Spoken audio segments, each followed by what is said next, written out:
Entonces vamos a hablar de la geometría en la naturaleza. Eh, pues un poco de lo que se trata es de hablar de la geometría fractal, ¿verdad? Ahí está mi presentación, como ya lo dijeron.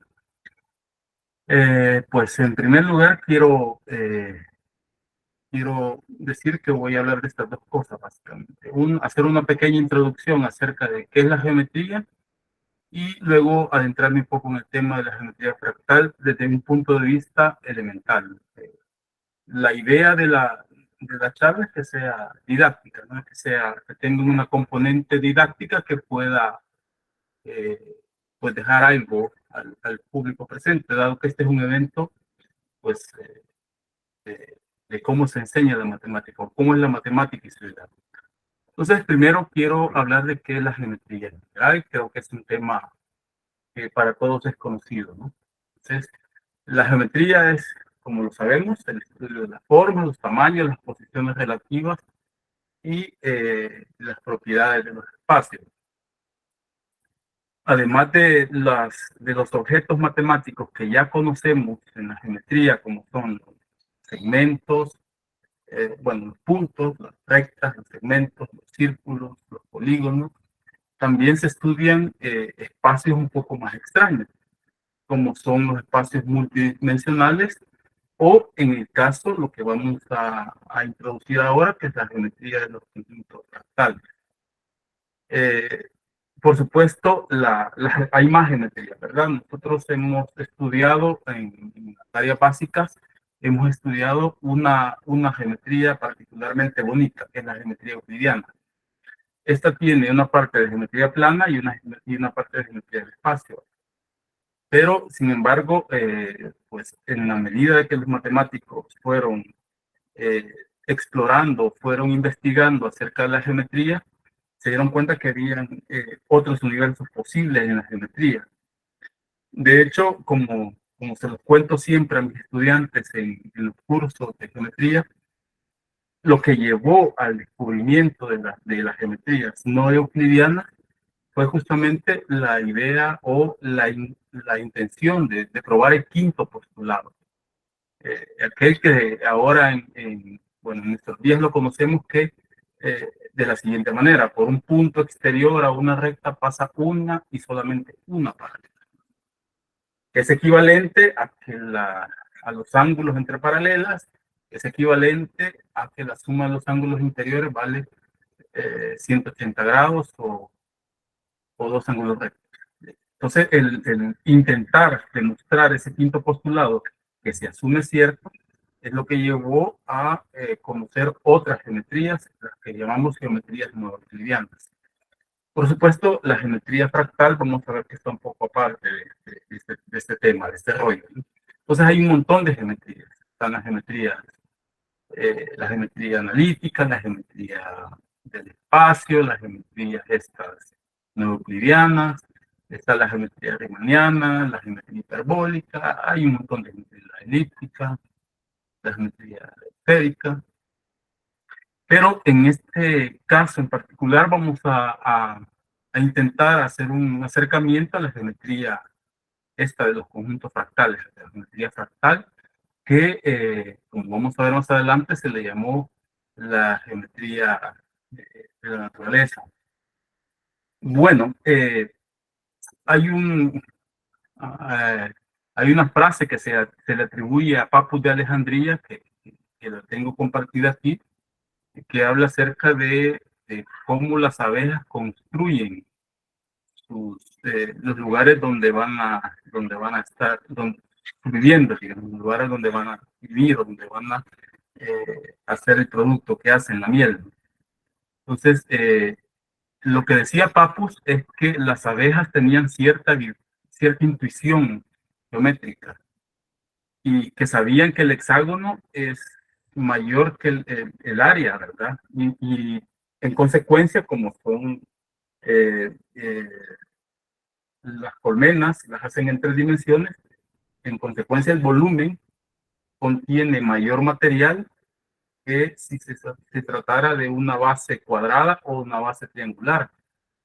Es decir, pueden depositar más miel. De hecho, depositaríamos el recipiente donde depositaríamos más miel sería un cilindro.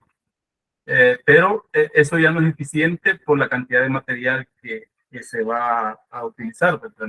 Para hacer la colmena, lo que se quiere hacer. Entonces, eh, la misma cantidad de material para hacer eh, su colmena con base cuadrada o con base triangular es la que van a utilizar si la hacen con un hexágono.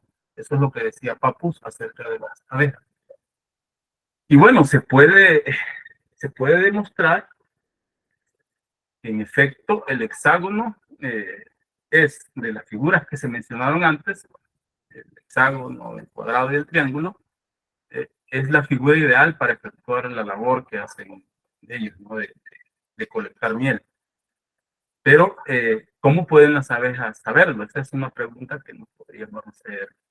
Si las abejas estudiaron geometría para saber esto o cómo pasó.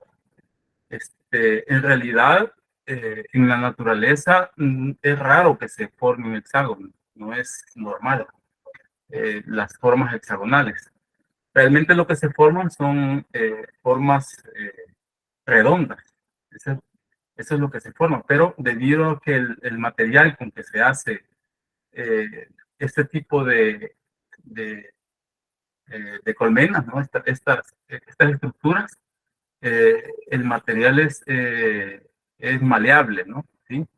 Entonces, las abejas no saben que es un hexágono el que se debe construir. Realmente son las leyes de la física las que determinan la forma de la cavidad donde se van a depositar la miel. Las formas hexagonales están determinadas por la física, por la gravedad. Entonces, las abejas hacen sus depósitos en forma circular, pero la física las deforma de esta manera y las acomoda. Eh, entonces, los panales los construyen de manera circular, pero se vuelven hexagonales. Y es la forma que resulta ser más efectiva para almacenar su miel. Y entre otras cosas, hacen esta figura porque la única que pueden hacer es la circular, ¿verdad? Entonces, el material que utilizan las avispas, por ejemplo, esta es una colmena de avispa, para construir sus panales es un material que es menos semifluido, es decir, es menos denso, digamos, sí, es más denso que la cera, ¿sí? Es menos denso que la cera que usan las abejas. Y las celdas de los panales, en este caso, de las abejas suelen ser menos hexagonales que el de las avispas, perdón, pues, que suelen ser menos hexagonales que el de las abejas. Entonces, tienen esta forma, ¿no? Pueden ver. Bueno, esto es una breve introducción acerca de la geometría que se hace, que se hacen algunos animales en la naturaleza. Vamos a retomar esta parte de la geometría que se hace en la naturaleza luego de haber dado un vistazo a la geometría fractal, que es el tema que realmente quiero desarrollar. Este término proviene del vocablo latino fractus, y que se introduce eh, como quebrado, fragmentado, y se le atribuye a este matemático francés llamado eh, Benoit Mandelbrot. A él se le atribuye. Eh, este es un concepto relativamente nuevo. Realmente el término fractal o la geometría como tal no la empezó a trabajar él, sino que se le atribuye a otros matemáticos de, de principios del siglo pasado, como Hausdorff, quien trabajó una dimensión muy distinta a la que nosotros estamos habituados, que son dimensiones enteras. Entonces, también eh, dice, dice la historia de la matemática que Poincaré fue otro de los precursores de esta geometría. Poincaré estuvo casi en todo en la geometría, ¿no? Era un matemático de los últimos matemáticos universales que tuvo la humanidad. O sea, a Poincaré también se le atribuye el haber impulsado este tipo de geometría, no con el nombre que lo conocemos actualmente, que es la geometría fractal. Este nombre, repito, se le atribuye a este matemático, a Benoit Mondel. Un concepto a tener en cuenta es el relativo a la geometría fractal, ¿verdad? Que es lo que vamos a estudiar en este momento. Vamos a dar un concepto un poco informal para después intentar formalizarlo de alguna manera. Esta geometría también se le conoce como la geometría de la naturaleza, así la concibió Mandelbrot. Vamos a ver más adelante por qué.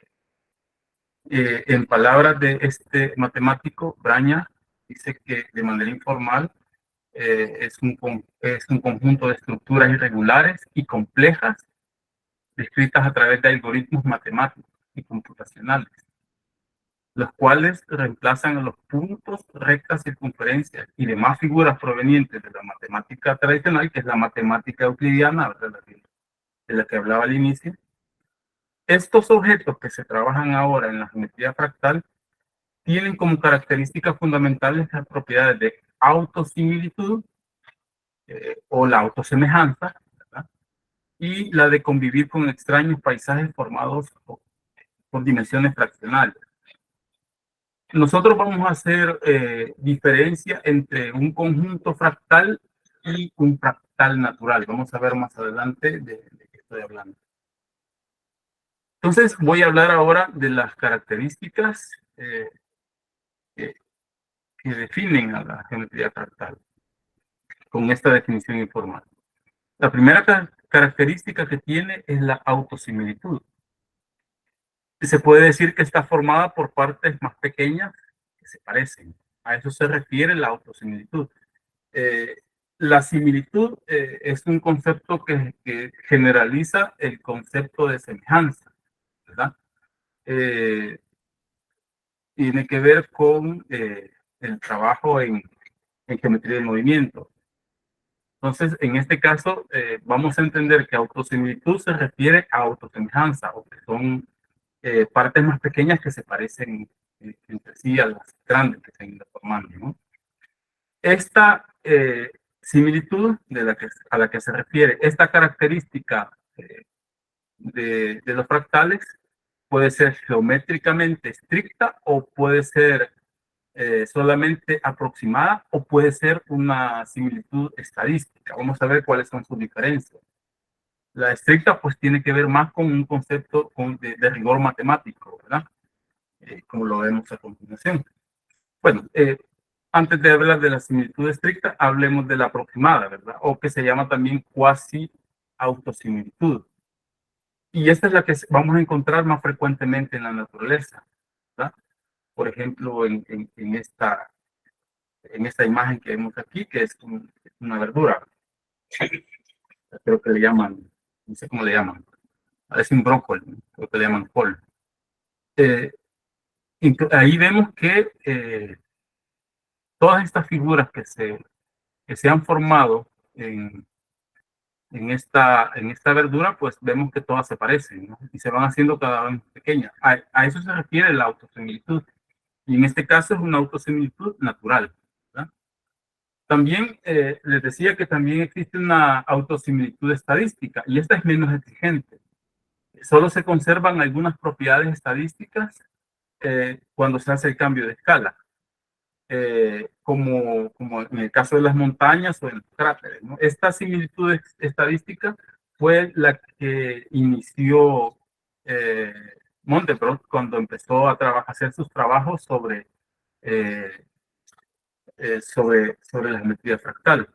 Tengo que decir que en el concepto de que hablamos de la definición informal, decía que es un conjunto de estructuras irregulares complejas descritas a través de algoritmos matemáticos y computacionales. Justamente el desarrollo de la computación ha sido lo que le dio el impulso definitivo a esta geometría. Por eso es que el desarrollo de la misma se da a partir de los años 60, cuando ya se empiezan a utilizar computadoras, ¿verdad? Con cierta capacidad para ir generando pues algunos datos, ¿verdad? Entonces, en el caso este de la autosimilitud, pues de lo que se trata, como vamos a ver más adelante, es de hacer iteraciones para ir generando cosas que se parezcan entre sí, más y más.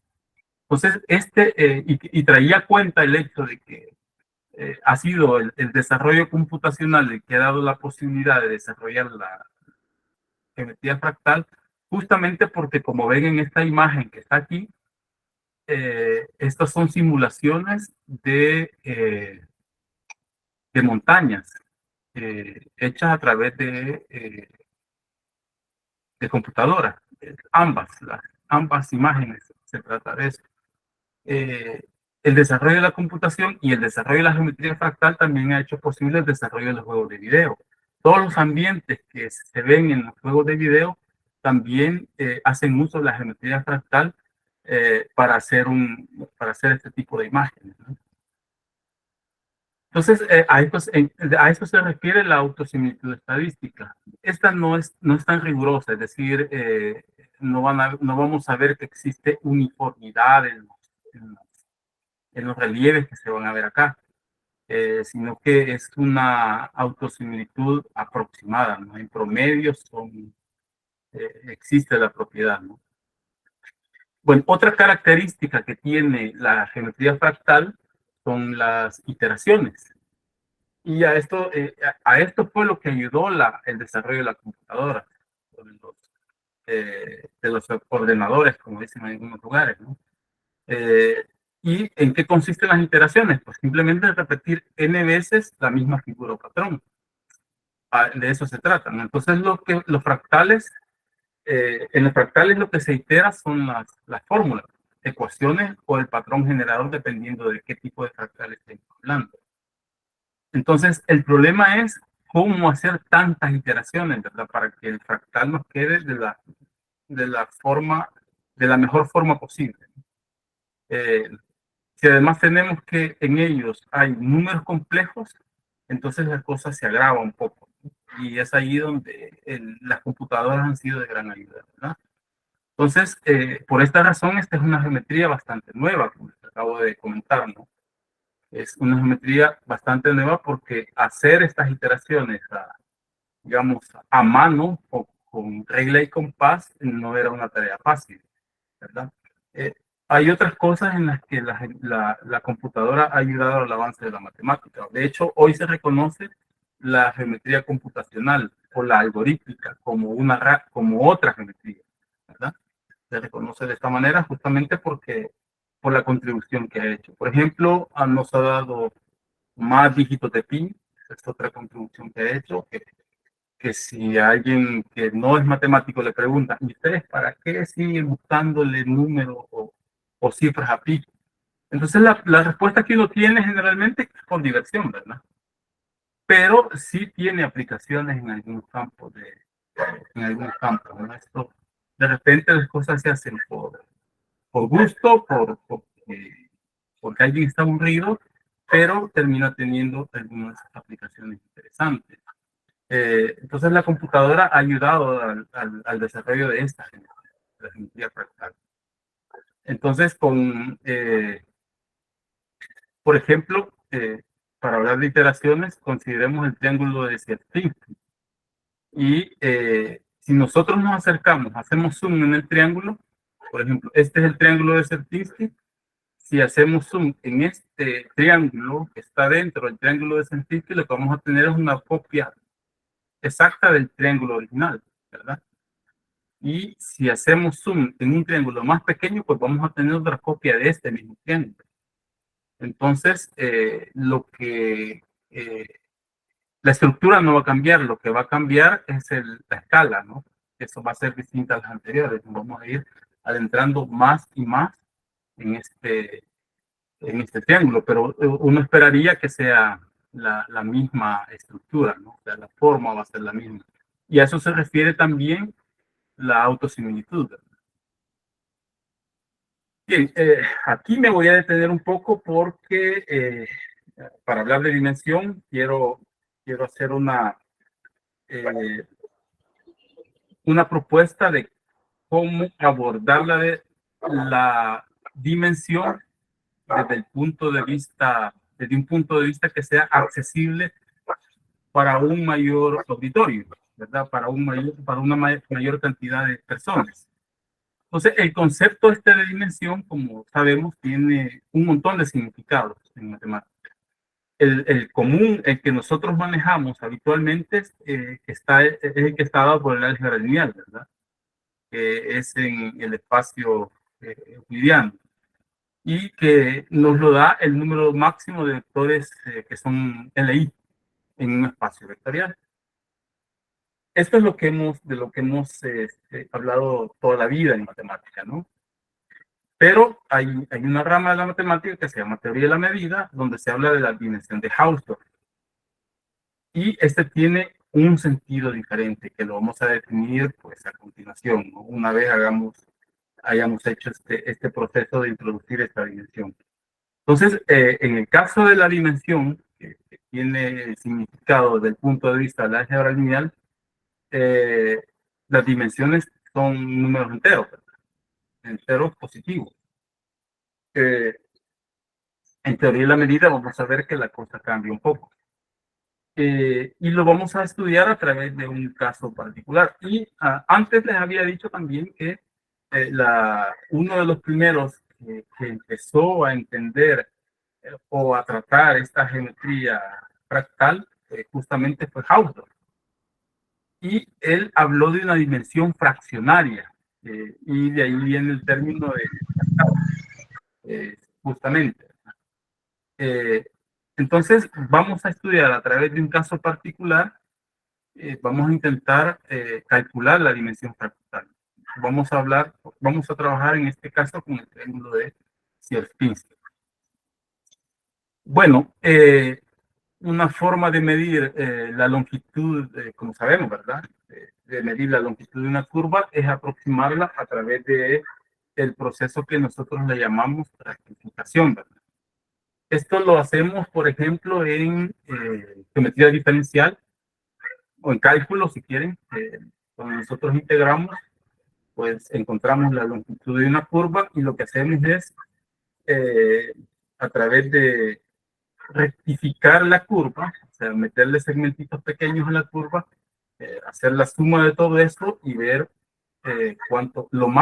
esos segmentos deben ser los más pequeños posibles para que la longitud de la curva sea lo más exacta posible. Entonces, eso lo hacemos a través de las integrales. Entonces, a este procedimiento nosotros lo llamamos rectificación, ¿no? Rectificar la curva. Cuanto más pequeños sean los segmentos que escogemos para cubrir la curva, más exacta va a ser la medida de la longitud que encontremos. Lo mismo se hace con las áreas, lo mismo se hace con el volumen, ¿verdad? Es el mismo procedimiento, la misma idea.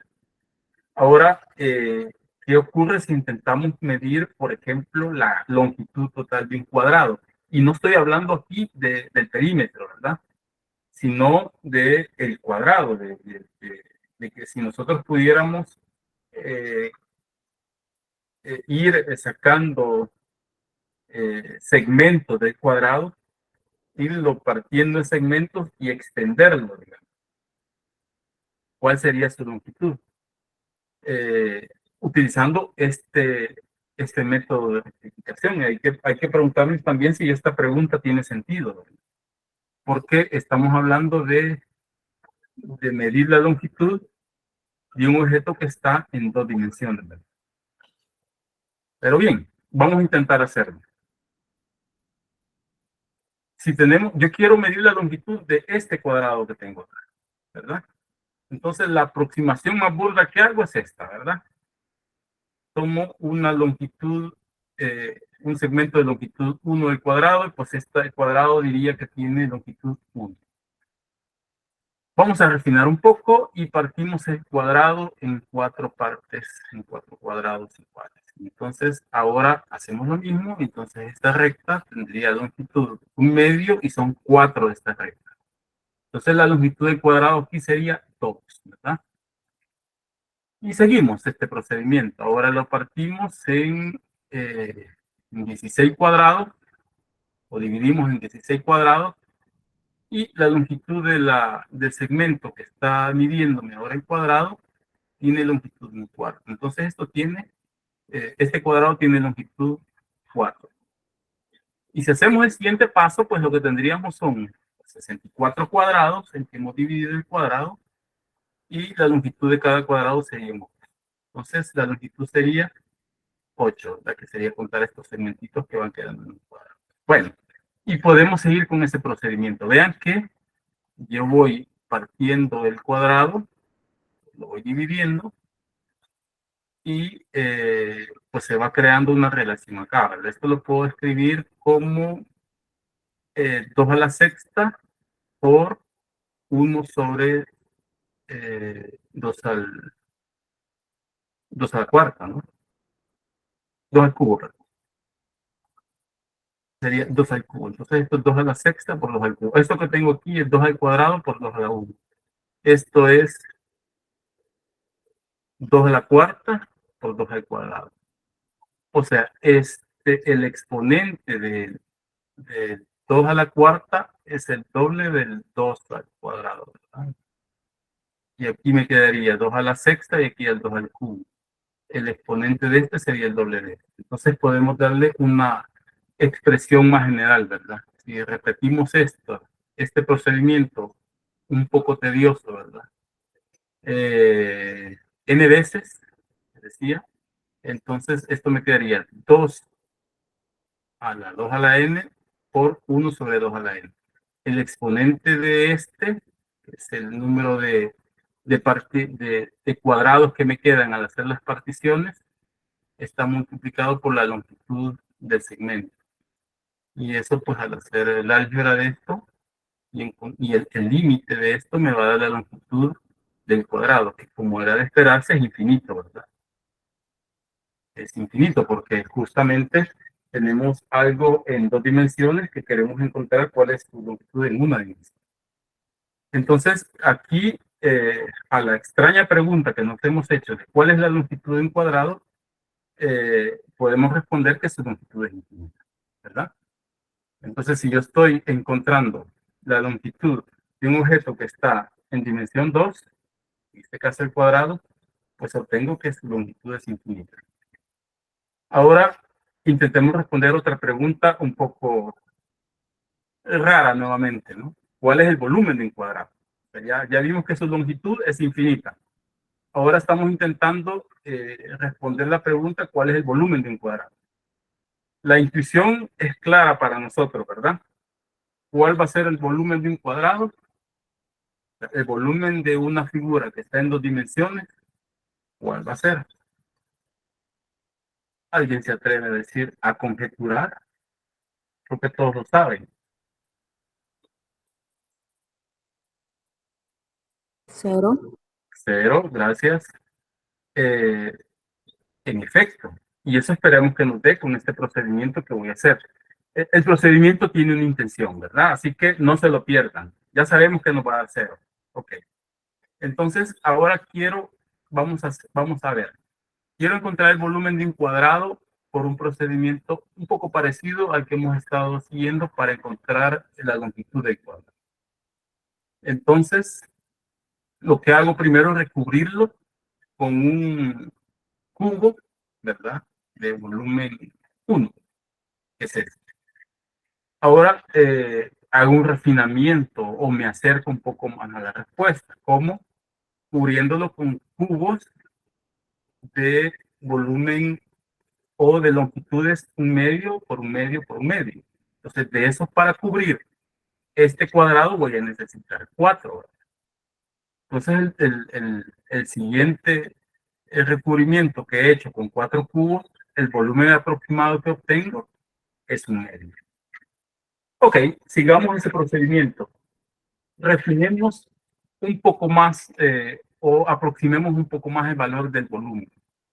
Entonces, si yo ahora, en vez de utilizar, como en este caso, 4 cubos de volumen 1/8 o 1 sobre 2 al cubo, utilizo 8 cubos de volumen un cuarto al cubo, porque la longitud, como yo voy a partir el cuadrado ahora, no en 4 partes, sino que serían 2, 4, 16 partes, ¿verdad?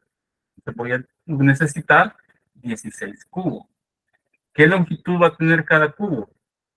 Pues la cuarta parte, que es el que me queda partido, este cuadrado, ¿verdad? Entonces va a ser 16 cubos de volumen un cuarto al cubo. ¿Y eso cuánto me da? Pues me da un cuarto. Vemos que el volumen se va reduciendo. Empezamos con una aproximación grosera que me daba volumen 1 para el cuadrado. Lo refinamos un poco, me dio volumen 1/2. Lo vuelvo a refinar, me da volumen 1/4.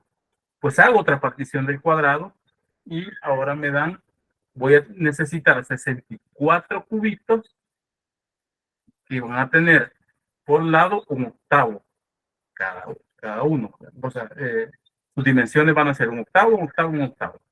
Es decir, el volumen va a ser un octavo al cubo. Y esta operación me da un octavo. Nuevamente he refinado el valor aproximado del volumen del cuadrado.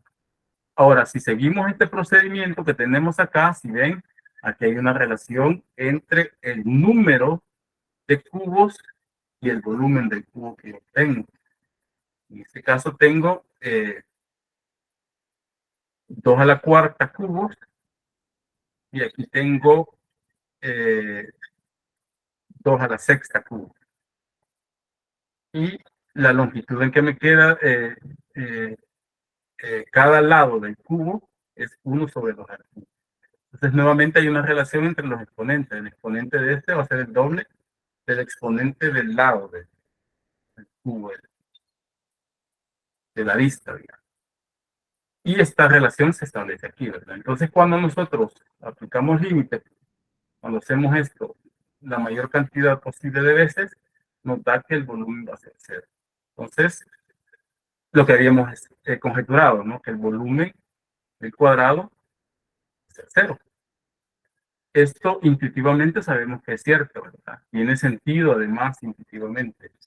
Ahora lo que hemos visto es que nos hacen falta infinitas líneas de longitud finita para recubrir un objeto plano y que podemos decir que su longitud en cierto sentido es infinita, ¿verdad? Y también podemos decir que el volumen de un objeto plano es nulo, ¿verdad? O sea, el espesor de un objeto plano es nulo, así que su volumen también va a ser nulo. Entonces, este resultado lo podemos generalizar un poco, ¿verdad? En cualquier objeto geométrico, las medidas que usen dimensiones más bajas que su propia dimensión resultan infinitas y las más altas van a ser cero. Es decir, si yo quiero medir la longitud de un objeto que está en 2 dimensiones, la longitud es una medida para una dimensión, yo voy a obtener que su dimensión, pues que su medida va a ser infinita, ¿verdad? Y si yo quiero medir el volumen que está en la dimensión 3 y un objeto que está en la segunda dimensión, es como el caso del cuadrado, entonces su medida va a ser cero. Bueno, pero podemos decir que, o mejor dicho, ¿qué podemos decir de las medidas sobre objetos fractales que se salen de los objetos que hemos visto, en este caso como el cuadrado, ¿verdad? O como el segmento, etcétera, ¿no? Seguirá siendo válido este resultado que hemos encontrado de manera general, que para cualquier objeto geométrico, medidas que usen dimensiones más bajas que su propia dimensión resultan infinitas y más altas resultan cero, seguirá siendo válido, seguirá funcionando. Es la pregunta que vamos a intentar responder ahora. Entonces, si nosotros intentamos medir, por ejemplo, el triángulo de Sierpinski, que hemos definido antes, vamos a intentar medir la longitud de ese triángulo de Sierpinski. El triángulo de Sierpinski se forma, puedo comenzar con un triángulo equilátero, tomo los puntos medios del triángulo equilátero y vuelvo a formar otro triángulo equilátero al interior y se nos forman entonces 1, 2, 3, 4 triángulos equiláteros. Luego, pues puedo seguir partiendo los triángulos equiláteros que se me formaron, fueron tres, este triángulo y este triángulo, seguirle tomando el punto medio y se nos van a formar 9 triángulos equiláteros como son los que están aquí. Bueno, entonces, ¿cómo puedo ir midiendo la longitud de este triángulo equilátero? Bueno, la primera aproximación que puedo hacer es tomar solo el triángulo de fuera. Tiene longitud 1, vamos a suponer sin pérdida de generalidad que tiene lado 1, y como tengo 3 lados, pues la longitud va a ser 3. En este caso tengo vuelvo a dividir, tengo este triángulo de afuera y tengo este triángulo de adentro. En la primera iteración solo me queda este triángulo grande y este que está adentro. Entonces tengo la longitud que ya conocía, que es 3 por 1, más la longitud que queda acá, ¿verdad? Que es este triángulo que tiene longitud 1/2, y son 3 lados, este lado, este y longitud es 1/2. Entonces, en la segunda iteración, la longitud del triángulo de Sierpinski va a ser 4,5. Si hago la siguiente iteración, pues aquí se nos quedan este triángulo que está aquí fuera, este triángulo que está adentro, y estos triangulitos que quedan adentro de estos otros triángulos que están. Entonces, es el triángulo grande, la longitud del triángulo grande, más el triángulo mediano, que fue el que iteramos aquí, más los otros pequeños de longitud 1/4 que están aquí, que van a ser 9. ¿No? Entonces tendríamos 9 por 1/4. Y ahí tenemos que la longitud de este triángulo, en este caso, sería 6,75. Como ven, la longitud se va incrementando, ¿verdad? Si hago la siguiente iteración, pues tengo todos estos.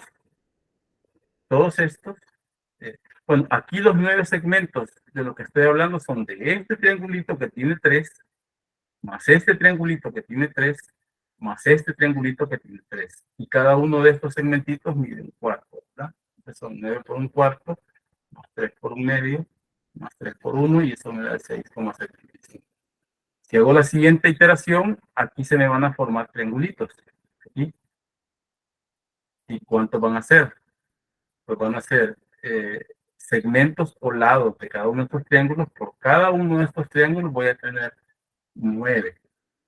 3. Entonces, como son 9 de estos, pues van a ser 27 segmentitos nuevos. ¿Qué longitud van a tener? 1/8. Entonces, vean que al hacer la siguiente iteración, el valor que voy a tener de la longitud del triángulo de Sierpinski va a ser 10,125. La longitud va aumentando. Entonces, con ese proceso que tengo, vean que es 3 a la 1 por 2 a la 1. Por 3 a la 1 entre 2 a la 1. Es esto. 3 al cuadrado entre 2 al cuadrado. 3 al cubo entre 2 al cubo. Entonces, la fórmula general para este caso es, y omito es 3 más la suma de todos estos, que sería 3 medios ahí. Y esa suma la vamos a hacer infinita. Pues, ¿cuánto va a dar esta longitud? Está claro que va a ser infinito, ¿verdad? Bueno, y la longitud va a ser infinita, ¿y el área cuál va a ser? Bueno, nuevamente intentemos para el triángulo de Sierpinski hacer aproximaciones utilizando áreas conocidas, como son áreas de cuadrado, ¿verdad? La primera iteración que puedo hacer para encontrar esta área es utilizar un cuadrado. Y el cuadrado, entonces este triángulo va a tener área 1, que es el área de este cuadrado. En la segunda iteración, pues utilizo 3 cuadrados de longitud 1/2, que son donde se ha partido este triángulo. Entonces voy a tener 3 cuadrados de área 1/2 por 1/2, ¿verdad? Y eso me da 0,75. En la siguiente iteración, pues puedo utilizar cuadrados de lado 1/4. cuarta parte en que en que se divide el lado en la tercera iteración. ¿Cuántos de estos voy a utilizar? Voy a utilizar 9. Aquí no hay ningún triángulo. Entonces voy a utilizar 9 de estos cuadraditos de lado un cuarto y área un cuarto por un cuarto. Entonces eso da 0,56 aproximadamente. Entonces, si hacemos este proceso, seguimos haciendo este proceso, vemos que al hacer la cuarta iteración, voy a dividir cada uno de estos por la mitad y aquí se me van a formar segmentitos de longitud un octavo. ¿Cuántos cuadrados voy a utilizar? Para cubrir todos los triángulos que se van a formar aquí, voy a ocupar 27. ¿Verdad? Entonces, aquí hay una cierta relación, ¿verdad? Y esa relación se puede escribir de manera general de esta manera. Entonces, la suma de todas estas áreas me va a dar 0. Entonces, nuevamente, el triángulo de Sierpinski es un objeto geométrico de longitud infinita, aunque se encuentra en una región finita del plano, cosa que implica que la dimensión es mayor que 1. Es decir, como me dio que en este caso, me dio que la longitud era infinita, pero me ha dado que el área es 0. Tiene área nula. Esto indica que la dimensión va a ser menor que 2. Entonces la dimensión está entre 1 y 2. La dimensión, la longitud medio infinita. La dimensión es mayor que 1, como lo habíamos dicho antes. Pero tiene área nula. Entonces es mayor que 2. Está entre 1 y 2. No es 1 ni es 2. ¿Qué dimensión tiene? Entonces, vamos a intentar responder a esta pregunta. ¿Cuál es la dimensión del triángulo de Sierpinski? Y lo vamos a hacer aplicando un método, o sea, es esto que he estado explicando sobre cómo encontrar o cómo determinar la dimensión de un objeto geométrico a partir de determinar su longitud o encontrar su área o su volumen, que es la medida que está sobre su dimensión, me va a servir para determinar quién es la dimensión de los fractales. Entonces vamos a aplicar un método a distintas figuras geométricas. Vamos a recubrir estas figuras geométricas con n piezas de tamaño característico que le vamos a llamar R. Y vamos a intentar encontrar una relación funcional o de función en función de eh, el número de piezas y el tamaño con que medimos el recubrimiento de esas piezas. ¿Verdad? Entonces, vamos a comenzar con un segmento de longitud 1, que le voy a llamar L igual 1. Entonces, este segmento yo lo puedo cubrir con dos segmentos de tamaño medio, ¿verdad? Entonces, como hemos dicho que es el número de piezas con que cubro mi objeto, que es un segmento de longitud 1, y R hemos dicho que es el tamaño característico de la pieza con que estoy cubriendo. Entonces, estoy cubriendo con dos segmentos de tamaño medio. Tengo dos segmentos y su longitud vale en medio. La relación funcional de la que hablo aquí arriba, en este caso va a ser que un medio a la menos 1 me va a dar 2.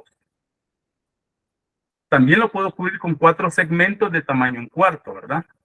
Entonces tengo 4 segmentos y el tamaño de los segmentos es un cuarto. La relación funcional es un cuarto a la menos 1 igual a 4.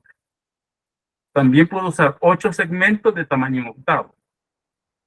Entonces la relación funcional, n vale 8, r vale un octavo, y la relación funcional es esta. ¿Sí? Vean que va funcionando, ¿no? Entonces en general, lo puedo cubrir con 2 a la n segmentos de tamaño un medio a la n. Entonces tengo 2 a la n segmentos, es el número de objetos con que estoy cubriendo el segmento de longitud 1, y el tamaño en este caso es 1 sobre 2 a la n. Vean que de nuevo, 1 sobre 2 a la n a la menos 1 me va a dar 2 a la n. Entonces, aquí hago una observación. Este exponente que está aquí, si lo cambio de signo, coincide con la dimensión del objeto del objeto que en este caso estoy utilizando para cubrir, que es un segmento de longitud. Es un segmento y la dimensión de las rectas o de los segmentos es 1. Veamos qué pasa ahora con un cuadrado. Entonces tengo un cuadrado del lado 1 y lo puedo cubrir de la siguiente manera. Bueno, la primera forma sería 4 cuadrados de tamaño medio, como lo vemos acá. Entonces, el número de objetos es 4 y el tamaño de cada objeto del lado es un medio. ¿Sí? Entonces tengo la relación funcional es un medio a la menos 2. También puedo hacerlo con 16 cuadrados de tamaño o de longitud de lado un cuarto. Entonces n vale 16 y el tamaño del lado vale un cuarto. Y esto es un cuarto a la menos 2 me da 16. Lo puedo hacer con 64 cuadrados de tamaño octavo y de nuevo me da la relación funcional. Si tengo 2 a la 2n cuadrados de tamaño 1 sobre 2n, la relación funcional que tengo nuevamente es r a la menos 2 igual a n. De nuevo, hay que observar que el exponente cambiado de signo me da la dimensión del objeto que estoy midiendo. En este caso es un cuadrado. Mide en la dimensión 2. Tiene área. Bueno, y podemos terminar con un cubo, ¿verdad?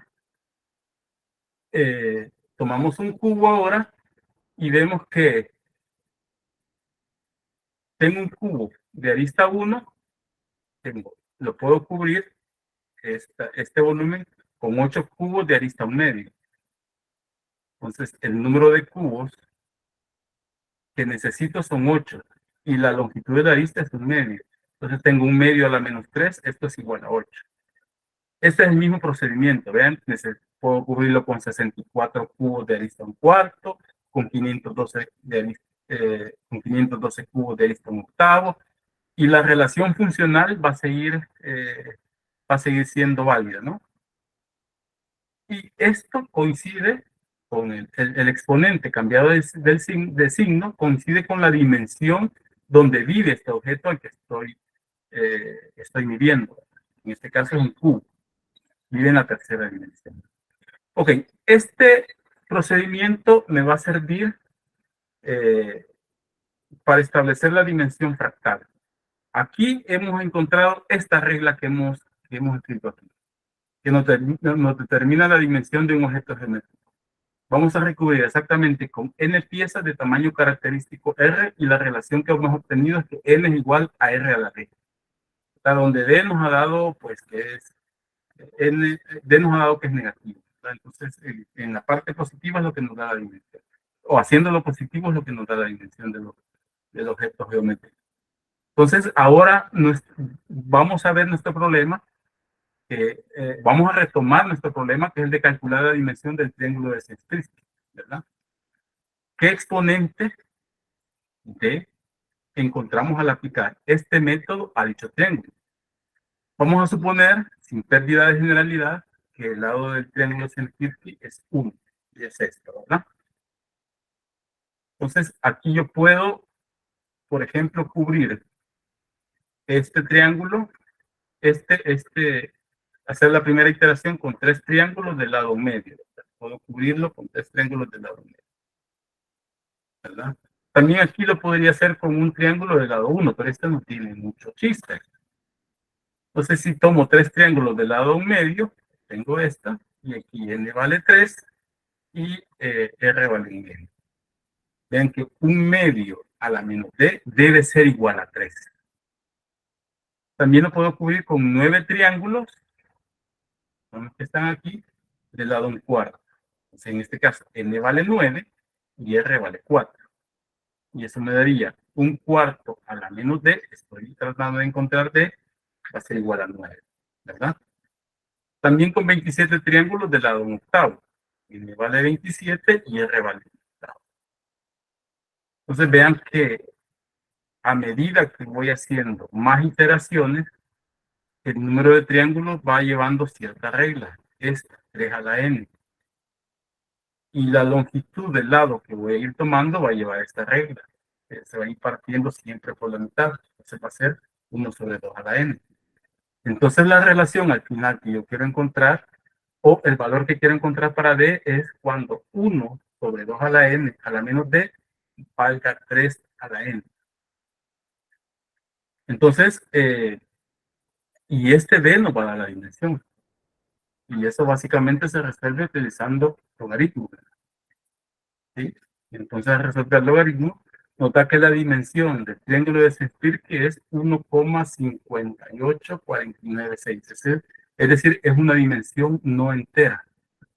Entonces, así está la dimensión de autosimilaridad, que llamamos D, que es una dimensión Hausdorff, ha hecho n copias exactas a él mismo, reducidas a un factor R. Es decir, esto nos da la dimensión, esta fórmula que hemos encontrado aquí, d igual a menos logaritmo natural de n entre logaritmo natural de n. Y vemos que funciona. Para el caso de la línea, pues n valía 2 y r valía 1/2. La dimensión es 1. Para el caso del cuadrado, 1. Los cuadrados puedo usarlo de manera general. N valía 4 y la longitud del segmentito valía 1/2. La dimensión es 2, d vale 2. Y también para el caso del cubo funciona. En el triángulo de Sempirke hemos encontrado que es 1,5846. Y ven, aquí hemos evidenciado que la dimensión fractal en efecto no es entera, no es una dimensión entera. Entonces, en la geometría fractal, como acabamos de ver, es frecuente hablar de distintas dimensiones. Y para ello, pues, hemos traducido de manera precisa estos conceptos. Primero, la geometría euclídea, cuando hablamos de dimensión, en el caso de la geometría euclídea, hablamos de las coordenadas requeridas para especificar un objeto. Podemos hablar de 1, de 2, de 3, de n coordenadas. En la dimensión topológica, que es menos común para nosotros, esta mide la habilidad para cubrir un objeto con conjuntos abiertos de radio pequeño. Entonces, por ejemplo, una dimensión topológica 0 describe un objeto que puede ser cubierto por pequeños conjuntos abiertos que son disjuntos, ¿verdad? Entonces, en el caso de la dimensión topológica, uno lo que va haciendo es describir conjuntos que pueden ser cubiertos por abiertos, ¿no? Con solo una intersección entre pares de ellos adyacentes, ¿verdad? Entonces, un conjunto se considera dimensión topológica 2 si puede ser cubierto por pequeños conjuntos abiertos que se intersectan solo 3 veces, etcétera, ¿no? Entonces, es usual que la dimensión topológica coincida con la euclidiana, ¿sí? Disculpas, sí, estamos cerca de las 2:30 de la hora de la finalización. Disculpe que interrumpa, pero tenemos la otra que iba a iniciar. Acelero. Ok, aceleramos. Perfecto. Entonces, aquí lo que hemos definido es la dimensión de Hausdorff-Besicovitch. Eso es lo que hemos definido. Voy a intentar en 2 minutos, voy a exaltarme esto, que es una cosa muy bonita. Sí quería compartirles el caso de la dimensión Hausdorff porque no es algo usual, ¿no? No es algo que se vea todos los días. Por eso quería detenerme un poquito y hacerlo pausado para que se entienda más o menos de manera clara de qué se trata la dimensión fractal y qué tiene que ver con la dimensión Hausdorff, ¿verdad? Entonces, esta es la dimensión Hausdorff, está dada por esta forma. Bueno, y esta es la definición formal de fractal. Es un conjunto cuya dimensión de Hausdorff-Besicovitch es estrictamente mayor que su dimensión topológica. Así lo definió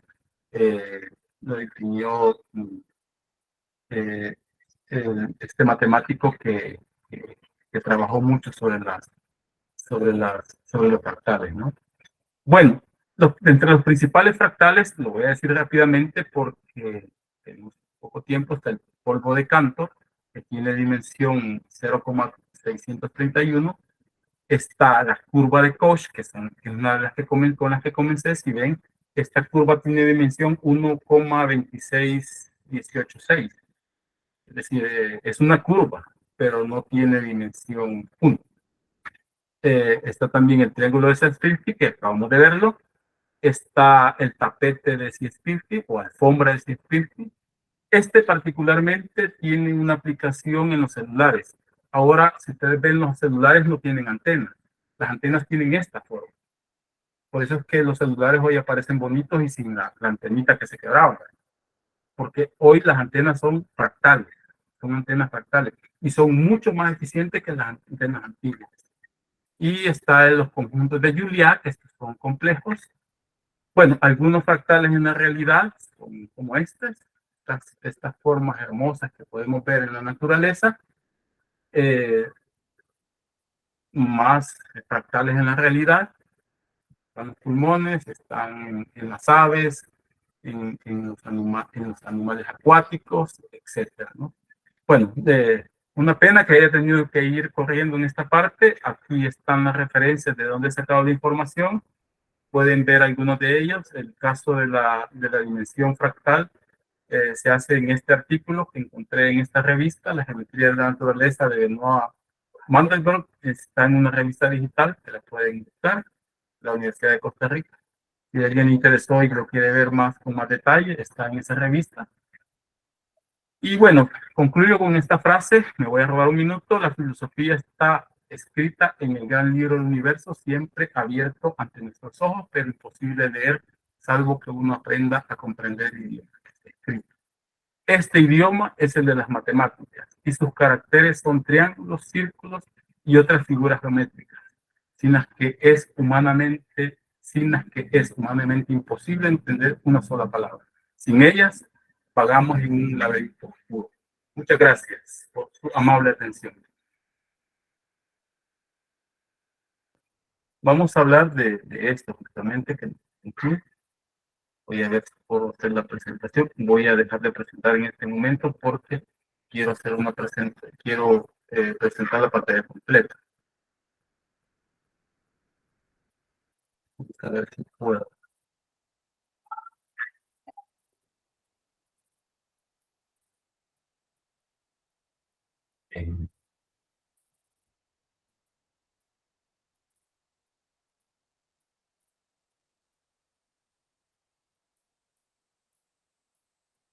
Creo que ahí lo estamos viendo, ¿no? Sí. Sí, ok. Gracias. Bueno, siempre es un placer estar trabajando eh, con, con este tipo de eventos, ¿no? A mí me parece que no hay mejor forma de celebrar la vida, cumpleaños de uno, sino a través de hacer lo que a uno le apasiona. En ese sentido me siento muy contento y halagado de haber sido invitado a dar esta plática. Bueno,